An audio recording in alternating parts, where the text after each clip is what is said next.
বন্ধুরা, দেখো রজনীগন্ধা গাছের কন্দ রোপণ করব, কারণ ফেব্রুয়ারি মাস পড়ে গেছে। এটা গরমে যেহেতু ফুল দেয়, তো এরপরে কিন্তু লাগালে আমরা ফুলগুলো সেরকমভাবে পাবো না। সেই কারণে ফেব্রুয়ারি মাসে প্রায় অর্ধেক হয়ে গেছে। এই সময় এখন কন্দগুলো লাগিয়ে নিতে হবে সকলকেই, যাতে গরমে খুব ভালোভাবে ফুল পায়। তো দেখো আমি রজনীগন্ধা গাছটা টব থেকে বের করে নিলাম। এই যে একদম চাপ হয়ে গেছে মাটিটা, আর অনেক কিন্তু শিকড় হয়ে গেছে তলের দিকটা। তো আমি এটা ছাড়িয়ে নিচ্ছি মাটিগুলো। এই দেখো, এই কন্দটা কিন্তু আমি এই টবে আর লাগাবো না, এটা আমি অন্য জায়গায় লাগাবো। মাটিটা ছাড়িয়ে নিচ্ছি কারণ আমার মাটি নাই।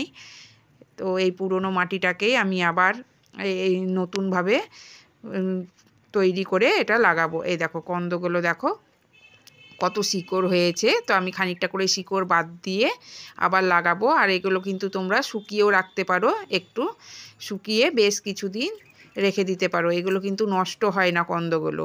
তো এই দেখো আমি এই মাটিটাকে একটু ছাড়িয়ে নিয়ে আমি সর্ষের যে ভুসিটা এনেছিলাম, আগেই দেখিয়েছি ভিডিওতে, তো সেই ভুসিটা আমি বেশ খানিকটা মিশিয়ে নিচ্ছি। তোমরা চাইলে কিন্তু বালিও মিশাতে পারো, কিন্তু আমি বালি মিশাচ্ছি না, কারণ এই সর্ষের ভুসিটাই বেশ ঝুরঝুরে। আর রজনীগন্ধার মাটি কিন্তু খুব চাপ মাটিতে হয় না, একটু ঝুরঝুরে মাটি দরকার। তো সেই কারণে আমি ওই সর্ষের ভুসিটা নিলাম, তার মধ্যে দিয়ে দিচ্ছি একটু হাড় গুঁড়ো আর একটু নিম খোল দিয়ে দিচ্ছি এর মধ্যে। দেখো আর দিচ্ছি একটু খোল। খোলটা আমি মানে গোটা গোটাই দিয়ে দিচ্ছি।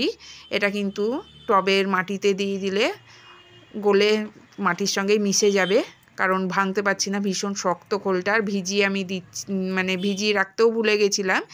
তো আমি এর মধ্যে বেশ খানিকটা গোবর সার দিয়ে দিচ্ছি। এটা 3-4 মাস আগেকার এনে রাখা গোবর সার, এখনও ভালো করে শুকায়নি। তো আমি খুব ভালো করে মিশিয়ে দেখো মাটির এই টবে দিয়ে দিচ্ছি। টবের তলায় একটা ইটের টুকরো দিয়ে দিলাম। এবার ওপর থেকে বেশ খানিকটা মাটি দিয়ে দিচ্ছি। আর দিচ্ছি যে রজনীগন্ধার পাতা শুকনোগুলো এক্ষুনি ছাড়ালাম, সেইগুলো মিডিলে দিয়ে দিলাম, কারণ এগুলো পচে কিন্তু সার তৈরি হয়ে যাবে। যেহেতু মাটি অল্প আছে, তো এটা আমি দিয়ে দিলাম মিডিলে। এতে কিন্তু কোনো অসুবিধা হবে না। তোমরা চাইলে অন্য জৈব সারও দিতে পারো বা সবজির খোসাও দিতে পারো।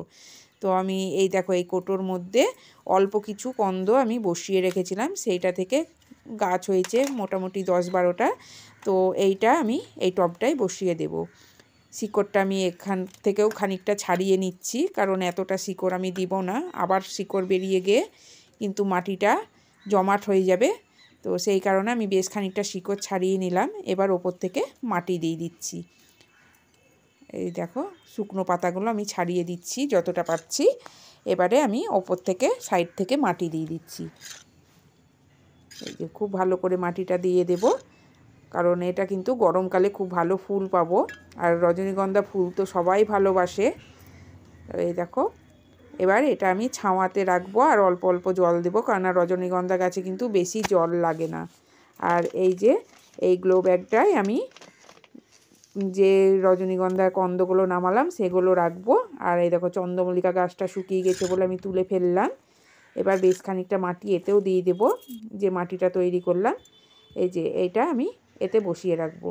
রজনীগন্ধা গাছ কিন্তু খুব যে যত্ন করতে হয় তা না, একটু যত্ন করলে কিন্তু এতে ফুল পাওয়া যায়। তো আমি এগুলো এতে ফেলে না দিয়ে এতেই বসিয়ে দিলাম। এবার সাইড দিয়ে মাটি দিয়ে দিচ্ছি।